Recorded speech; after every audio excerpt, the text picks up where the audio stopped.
hian in pek na kim a shil ma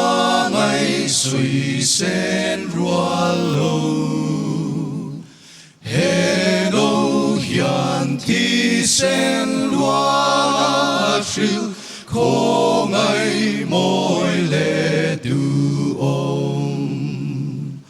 a thar ko ngai kan don i mai cham kan nai hian kalvari tan na kan chiar non Krista nen kan in zom Krista thi sen na tan te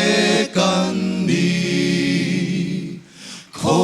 ngai in min puar khom chẳng lẽ hoài đã thu kan thung hian tác sa tha rao adam a thar ko ngai kan don i mai cham kan nai hian kalvari tan na kan chiar non Krista nen kan in zom kan chan te wangin lom la kan sa